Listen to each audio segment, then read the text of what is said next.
After a lifetime of being ignored, I thanked my parents for surviving the inconvenience of a child in my graduation speech. They got revenge by faking a plagiarism scandal, so I took their perfect reputation and shattered it. My parents have the kind of love that makes other people jealous. They still dance in the kitchen, still go on spontaneous getaways, still kiss each other like they're 17 and drunk on hormones. People always told me how lucky I was. At least your parents are still together, they'd say, like that was some kind of gift. But the thing about having parents who are obsessed with each other is that there's no room left for anyone else. They weren't abusive, they weren't cruel, they just forgot I existed unless it was convenient. I was the third wheel in my own family, and because me and my mom were born in the same month, mine was always the one that went forgotten. No matter how many awards I won, A's I got, or gold stars I achieved, none of it ever mattered. I always came second to my parents' marriage. I had to learn how to cook for myself by 11. I learned how to braid my own hair by 12. And when I got my first period in the school bathroom, the only person I told was my diary, because my mom hadn't answered any of my calls. Still, I never said anything. I figured there was no point. I had food, I had clothes, and I had two people who seemed deeply happy. What kind of monster would ruin that? But when I graduated high school, my parents actually showed up to the ceremony. And because I was valedictorian, they got front row seats.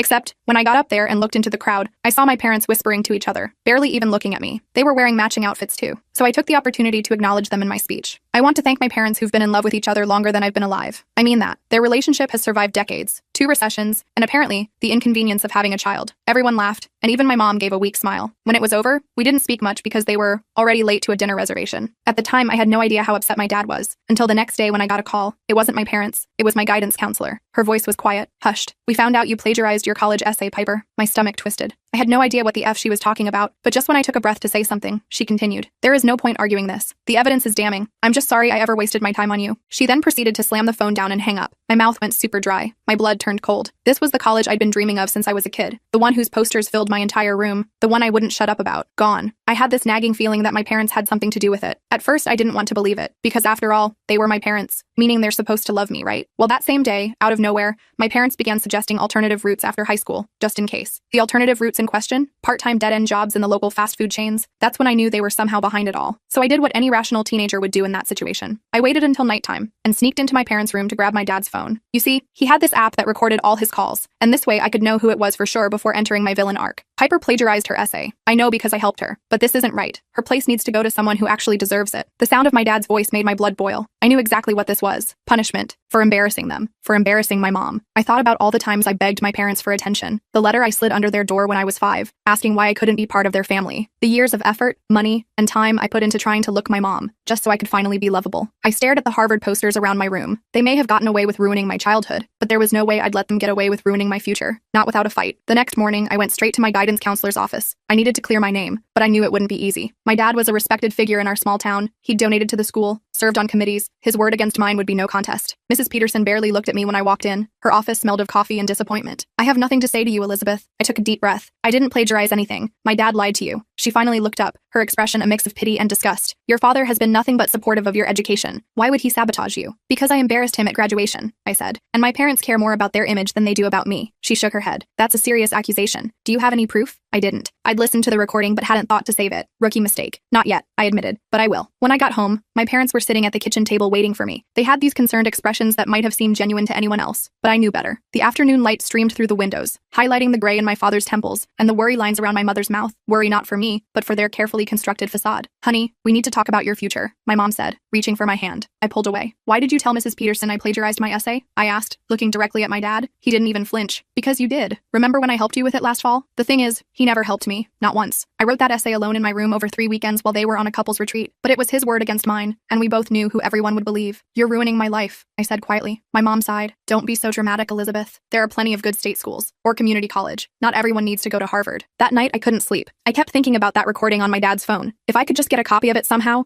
I could prove he was lying, but he always kept his phone with him, and after my little nighttime adventure, he'd probably changed his password. I needed a new plan, and I needed allies, because for the first time in my life, I realized I was completely on my own against the 2 people who were supposed to love me most in the world. I decided to start with the one person who might actually believe me, my English teacher, Mr. Taylor. He was the one who had read all my essays throughout elevated school, who had watched my writing evolve over 4 years. If anyone could vouch that the Harvard essay was my authentic work, it would be him. I'd spent countless hours in his classroom after school, revising drafts and discussing literature. He knew my writing voice better than anyone. The next next morning, I got to school an hour early and waited outside his classroom, my stomach in knots. The hallway was eerily quiet, just the occasional janitor passing by with squeaking wheels on their cleaning cart. When Mr. Taylor finally arrived, coffee in hand and looking surprised to see me, I almost lost my nerve. His kind eyes crinkled with concern as he took in my disheveled appearance. "Elizabeth, everything okay?" he asked, unlocking his door. The familiar smell of old books and chalk dust wafted out as he pushed it open. I followed him inside and explained the situation as calmly as I could. How my dad had lied about helping me with my essay, how they were punishing me for my graduation speech, how my entire future was being destroyed because I dared to speak up. My voice cracked several times as I spoke, betraying the emotions I was trying so hard to control. Mr. Taylor listened without interrupting, his expression growing more concerned with each word. He set his coffee down untouched, giving me his full attention. "That's a serious accusation, Elizabeth, but I've read your work for years. That essay had your voice all over it. The metaphors, the sentence structure, it was unmistakably yours. Can you talk to Mrs. Peterson? Tell her that?" I asked, hope flickering inside me for the first time since this nightmare began. He nodded slowly, running a hand through his salt and pepper hair. "I can try, but without evidence." His voice trailed off, and I could see the doubt creeping in. "I know," I said. "I'm working on that part." My hands fidgeted with the strap of my backpack, a nervous habit I'd never been able to break. Later that day, I saw Mr. Taylor and Mrs. Peterson talking in the hallway between classes. Their conversation looked intense. Mrs. Peterson's arms were crossed tightly over her chest, and Mr. Taylor was leaning forward, speaking with animated hands. When they noticed me watching from my locker, they both went quiet, exchanging a glance I couldn't decipher. Not a good sign. My heart sank as Mrs. Peterson walked away without acknowledging me. I spent the next week trying to come up with a plan to get that recording. My dad had indeed changed his password. I'd watched him punch it in when he thought I wasn't looking. 6 digits now instead of 4. And he never left his phone unattended anymore, keeping it in his pocket even when he went to the bathroom. It was like he knew I was onto him. Meanwhile, my parents were acting like nothing was wrong. They still danced in the kitchen to their favorite 80s songs, twirling around the island while dinner cooked. Still called each other those nauseating pet names, Honey Bear and Sugar Plum, that made me want to gag. Still made plans for weekend getaways to their favorite bed and breakfast in Vermont. But there was a new tension whenever I entered the room. My dad would watch me carefully, his eyes following me like a predator tracking prey, like he was waiting for me to make a move. My mom would try too hard to include me in conversations, her voice unnaturally bright, as if that could make up for 18 years of neglect. I needed help, so I reached out to my only real friend, Quinn. We'd been close since middle school, bonding over our shared love of true crime podcasts and the fact that we both felt like outsiders. Her parents were divorced and constantly fighting over her,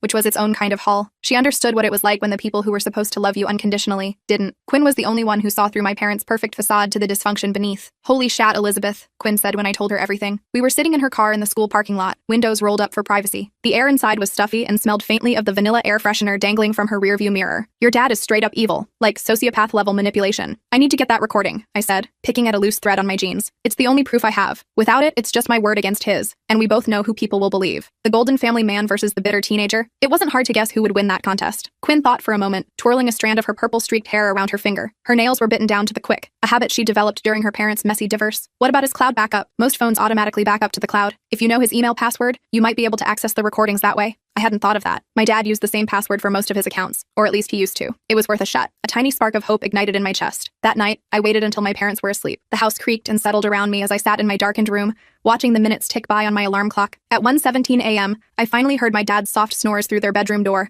as I crept to the family computer in the den. The floorboard outside my parents' room squeaked, and I froze, heart hammering in my chest. But the snoring continued uninterrupted. My hands were shaking as I typed in his email address, the blue light from the screen casting eerie shadows across the room. For the password, I tried his old standby first. My mom's birthday plus the year they met. Nothing. Then I tried variations. Her birthday backward, their anniversary, even my birthday. A long sheet. Nothing worked. Each failed attempt increased my anxiety, a cold sweat breaking out across my forehead. After about 20 minutes of failed attempts, I was about to give up when I remembered something. Last Christmas, I'd overheard him telling my mom he'd updated all his passwords to be more secure. She'd laughed and said, "Not for me." They'd exchanged that nauseating look they always shared when they thought they were being clever or romantic. On a hunch, I tried a more complex version of their wedding date, the month, day, and year followed by forever, the kind of cheesy thing they would think was clever, but still somewhat secure. The email loaded. I was in. I had to clamp a hand over my mouth to stifle my gasp of surprise. I searched through his cloud storage, looking for the call recording app's backup files. There were hundreds of audio files, all labeled with dates and phone numbers. My dad recorded all his calls, a habit from his corporate days that he claimed was for liability protection. I found the one from the day after graduation, a call to my school's main office that lasted just over 4 minutes. My pulse quickened as I clicked on it. I downloaded it to a USB drive I'd brought with me,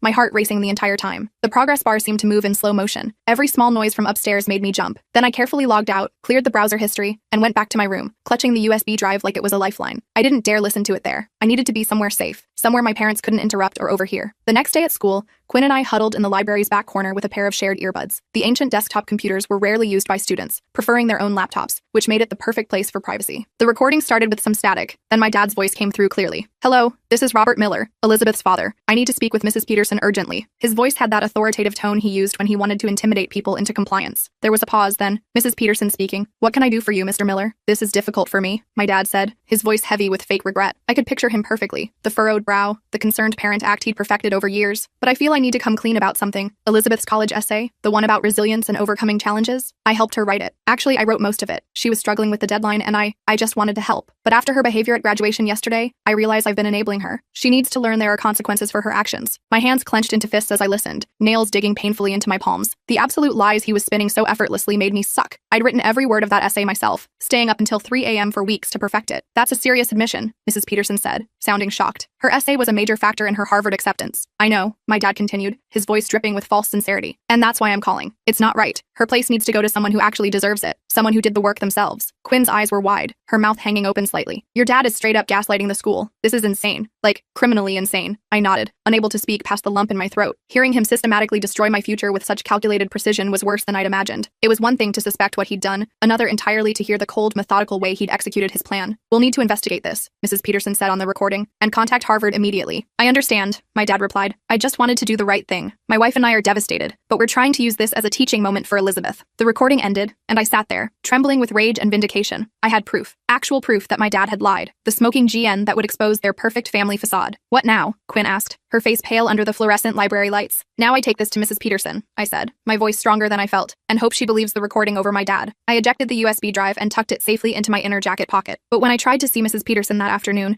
her secretary, a woman who'd always seemed to dislike me for no apparent reason, said she was in meetings all day. You'll have to come back tomorrow, she said without looking up from her computer. It felt like the universe was conspiring against me, but I wasn't giving up. I'd waited too long for this chance. When I got home, my parents were waiting for me in the living room. The curtains were drawn, casting the room in an unnatural twilight despite the sunny day outside. My mom had that pinched look she got when she was trying to hide her annoyance, lips pressed together, nostrils slightly flared. My dad was holding a piece of paper, his expression unreadable. We need to talk about this, he said, holding up what I now realized was a printout of my browser history. My blood ran cold. I'd cleared it. I was sure I had, but apparently not thoroughly enough. My father's IT expertise had come back to haunt me. You accessed my email last night, he continued, his voice dangerously calm. That's a serious invasion of privacy, Elizabeth. My mom shook her head, her perfectly highlighted hair swinging with the movement. We're very disappointed. First the plagiarism, now this. Her voice cracked with what sounded like genuine emotion. She'd always been good at crying on cue, a skill I'd witnessed countless times at parent-teacher conferences when she needed to appear concerned about my academic progress. I wanted to scream. They were turning it around on me, making me the villain in their story, just like they always did. It was their favorite tactic. Darvo, deny, attack, reverse victim, and offender. I'd learned about it in psychology class, never realizing how perfectly it described my parents' behavior. I know what you did, I said, looking directly at my dad. I heard the recording. You lied to Mrs. Peterson about my essay. The USB drive felt heavy in my pocket, my one piece of leverage. For a split second, something flashed across his face. Guilt, maybe,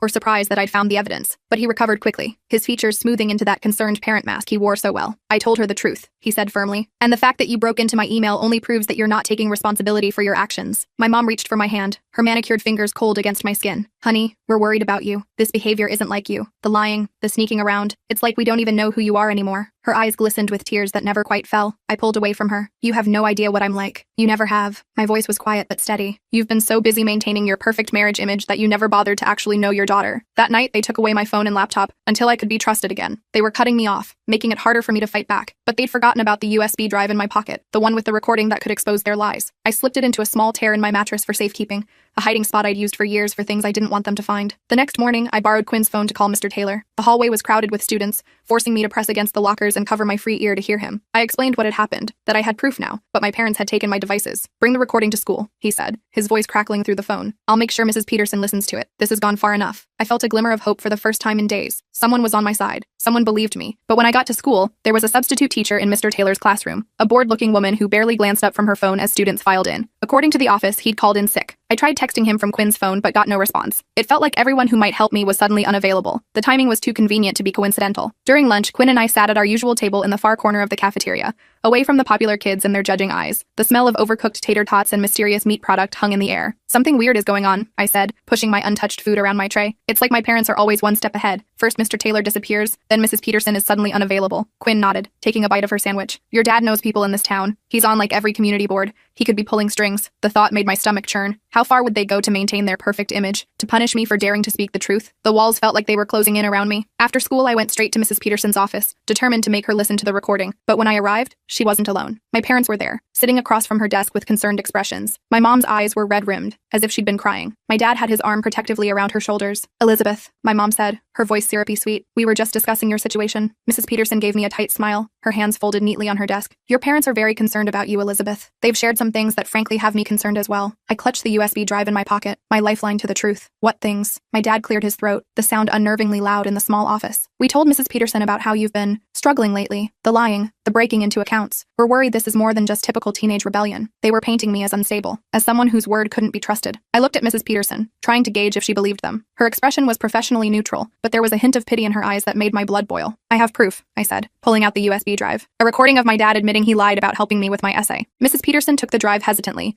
holding it between two fingers as if it might bite. "I'll listen to this, but Elizabeth, your parents have suggested you might benefit from some time with our school counselor to work through these issues." They were trying to discredit me before anyone even heard the recording, make it seem like anything I said or did was just the product of a troubled mind. It was clever, in a twisted way. My father had always been good at chess, thinking several moves ahead. This was just another game to him, with my future as the prize. I left the office feeling defeated. Even with proof, would anyone believe me over my perfect, respected parents? The hallways were empty now, my footsteps echoing against the lockers. I felt more alone than ever. That evening, my parents acted like nothing had happened. They made dinner together, laughing and touching each other constantly as they moved around the kitchen. My mom chopped vegetables while my dad stirred something on the stove that smelled like garlic and herbs. I sat at the table, watching them perform their usual routine, wondering how I never noticed before how rehearsed it all seemed. "We're thinking of going away this weekend," my mom said casually, sliding a glass of water toward me. "Just a quick trip to the lake house. You're welcome to join us, of course." The lake house was 3 hours away, completely isolated with spotty cell service at best. If I went there, I'd be cut off from Quinn, from Mr. Taylor, from anyone who might help me. The perfect place to further isolate me. "I'll pass," I said, not touching the water. My dad frowned, turning from the stove. "It might be good for us to spend some time together as a family, reset things." His tone suggested this wasn't really a request. "There's nothing to reset," I replied. "You lied to destroy my future because I embarrassed you. That's not something a weekend at the lake can fix." My mom sighed dramatically, exchanging a meaningful look with my dad. "See, Robert, this is exactly what I was talking about. The paranoia, the accusations. I'm really worried about her. They were gaslighting me, trying to make me doubt my own reality. But I knew what I'd heard on that recording. I knew the truth, and I wasn't going to let them rewrite it." Later that night, my phone buzzed with a text from an unknown number. It was Mr. Taylor. "Sorry I wasn't at school today. Your parents called the principal, said you were making false accusations against them because of the Harvard rejection. They're trying to get ahead of the story. Be careful." So that was their game. They were systematically cutting off all my potential allies, making sure no one would believe me. I was running out of options, the walls of their manipulation closing in around me. The next day,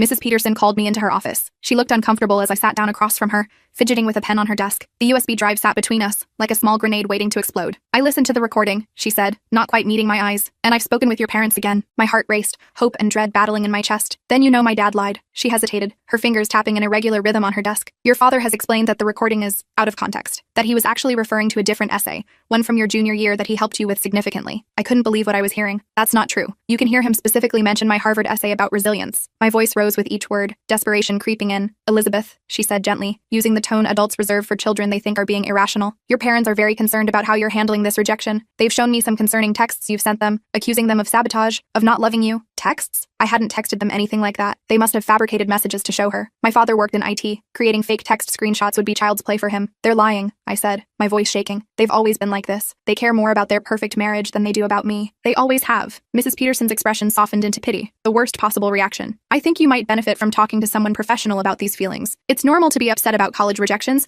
but this level of paranoia isn't healthy." I left her office in a daze, the fluorescent lights of the hallway suddenly too bright, too harsh. They were winning. My own parents were systematically destroying my credibility, making me look unstable and vindictive, and people were believing them. When I got home, my parents were sitting in the living room waiting for me. My mom was crying, actual tears streaming down her face, smearing her usually perfect mascara. My dad had his arm around her, comforting her with gentle circles on her back. "Elizabeth," he said, his voice stern but with an undercurrent of what sounded like genuine concern. "This has gone far enough. We've been patient, but your behavior is hurting this family." My mom wiped her eyes with a tissue, her hand trembling slightly. "We love you so much, sweetie. We just want to help you through this difficult time." Their performance was flawless. If I hadn't heard that recording myself, I might have actually believed them. Might have started to think that maybe I was the problem. That's how good they were at this, making you question your own sanity, your own memories. "We've made an appointment for you to see Dr. Winters tomorrow," my dad continued. "He's an excellent therapist who specializes in adolescent issues." They were trying to get me labeled as mentally unstable. Once that happened, no one would believe anything I said. My word against theirs would would be no contest. Game over. I needed to act fast. I still had the USB drive with the recording, but I needed more. Something they couldn't explain away or twist around, and I needed allies who wouldn't be so easily manipulated by my parents' act. That night, I texted Quinn from my laptop since my parents had forgotten to take that away. Need your help. Can you pick me up early tomorrow before school and bring your laptop? The next morning, Quinn was waiting down the street in her hit-up Honda, engine idling quietly in the early morning fog. I climbed in, clutching my backpack with the USB drive safely inside. What's the plan? She asked as we drove to the local coffee shop that had free Wi-Fi. The smell of her car's peppermint air freshener was oddly calming. We're going to email the recording to everyone, I said, determination hardening my resolve. The principal, all my teachers, Harvard's admissions office, everyone who needs to hear the truth. Quinn raised an eyebrow, a small smile playing at her lips. Nuclear option. I like it. We set up at a corner table and I plugged the USB drive into her laptop. But when I tried to open the audio file, an error message appeared. File corrupted. No, I whispered, trying again. Same result. This can't be happening. Panic rose in my throat, threatening to choke me. Quinn tried a few recovery programs she had, but nothing worked. The file was completely unreadable. My evidence had vanished as if it had never existed. Did you make a backup? She asked, her voice gentle. I shook my head, fighting back tears. I didn't have time. My parents took my devices right after I downloaded it. My one piece of hard evidence was gone, and I had a sinking feeling it wasn't an accident. My dad must have found my hiding place and tampered with the drive. With his IT background, he would know exactly how to corrupt a file to make it unreadable. What now? Quinn asked, reaching across the table to squeeze my hand. I took a deep breath, pushing down the despair that threatened to overwhelm me. We need a new plan. Something they won't see coming. I stared at Quinn's laptop, my mind racing. The corrupted file felt like the universe's final screw you in this whole mess, but I wasn't ready to give up. Not after everything. Wait, I said suddenly, grabbing Quinn's arm. My dad records all his calls. There might be more. What if he called Harvard directly too? Quinn's eyes widened. That would be the smoking gun. But how do we get access to his account again? I thought about it for a minute, drumming my fingers on the table. He changed his email password.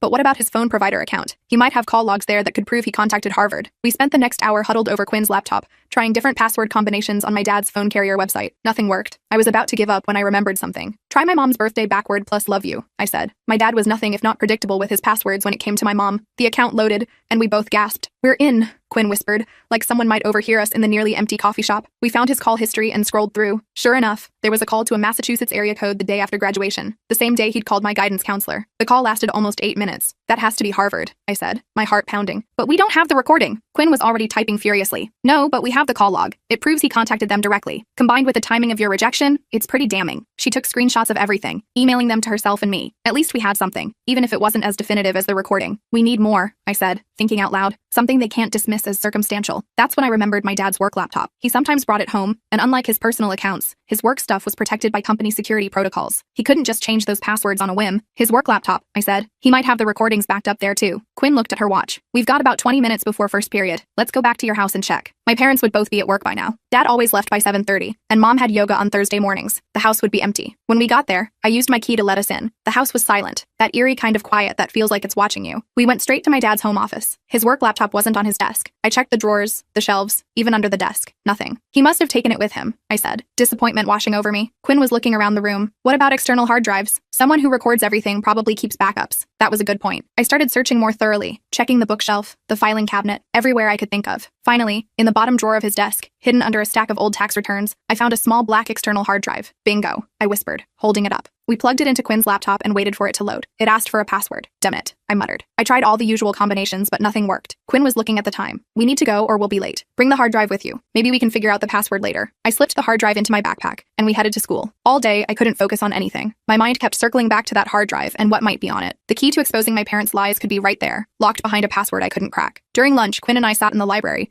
trying different password combinations on the hard drive. Nothing worked. What about your birthday? Quinn suggested. Maybe it's not all about your mom. I doubted it, but I tried anyway. To my complete shock, it worked. The hard drive opened, revealing folders neatly organized by date. He used my birthday, I said, feeling a weird mix of surprise and something like hope. Maybe somewhere deep down, he did care about me after all. Or maybe it was just a password he knew I'd never guess because it seemed too obvious. We found a folder labeled call recordings and started going through it. There were hundreds of files, all labeled with dates and phone numbers. We found the call to my guidance counselor first, the one I'd already heard. Then we kept searching until we found one from the same day to a number with a Massachusetts area code. With shaking hands, I clicked on it. My dad's voice filled our headphones. Hello, this is Robert Miller. I need to speak with someone in the admissions department regarding my daughter, Elizabeth Miller. There was a pause, then a woman's voice. This is Andrea from admissions. How can I help you? I'm calling about my daughter's application, my dad continued. She was recently accepted, but I've discovered something concerning. Her personal essay, the one about resilience and overcoming challenges, was largely written by me. My stomach twisted as I listened to him spin the same lies he'd told my guidance counselor. I helped her too much, he continued, his voice dripping with fake regret. Actually, I wrote most of it. After seeing her behavior at graduation yesterday, I realized I've been enabling her. She needs to learn there are consequences. The admissions officer sounded shocked. Mr. Miller, that's a very serious admission. Plagiarism is grounds for immediate rejection. I know, my dad replied, and that's why I'm calling. It's not right for her to take a spot from someone who earned it honestly. My wife and I are heartbroken, but we believe in integrity. I felt sick listening to him. The calculated way he destroyed my future while positioning himself as the honest, upstanding parent was chilling. We'll need to review this information and contact your daughter's school, the woman said. I understand. I've already spoken with her guidance counselor. They're handling it on their end as well. The call ended, and Quinn and I sat in stunned silence for a moment. We've got him, Quinn finally whispered. This is it, Elizabeth. Actual proof. This time we were smarter. We made multiple copies of the recording, sending it to both our emails, saving it on Quinn's laptop, and even uploading it to a private cloud storage account Quinn created just for this purpose. Now what? Quinn asked. Who do we take this to? I thought about it. Mrs. Peterson had already shown she was inclined to believe my parents. The principal might be the same. We needed someone with real authority who wouldn't be swayed by my parents' reputation in town. The superintendent, I decided, and Harvard directly. We'd bypass everyone who might be influenced by my parents. After school, Quinn drove me to the district office. I was nervous but determined, clutching a USB drive with the recordings and call logs. The superintendent's secretary looked surprised when we asked to see him, but after I explained it was about academic fraud at the elevated school, she reluctantly buzzed us in. Dr. Williams was an imposing man with salt and pepper hair and reading glasses perched on the end of his nose. He listened without interrupting as I explained everything: my parents' emotional neglect, my graduation speech, and my dad's vindictive response. When I played the recordings, his expression grew increasingly grave. These are serious allegations, Miss Miller, he said when I finished. If what you're saying is true, this represents a significant breach of academic ethics. It is true, I said firmly. Every word. My dad lied to punish me for embarrassing him, and now he and my mom are trying to make me look unstable so no one will believe me. Dr. Williams nodded slowly. I'll need to investigate this thoroughly. In the meantime, I suggest you stay with a friend or relative if you don't feel safe at home. It wasn't exactly the immediate vindication I'd hoped for, but it was something. Someone in authority was finally taking me seriously. Quinn's parents let me stay with them that night. Her mom made up the guest room with fresh sheets and told me I could stay as long as I needed. It was strange being in a house where parents actually noticed their kid,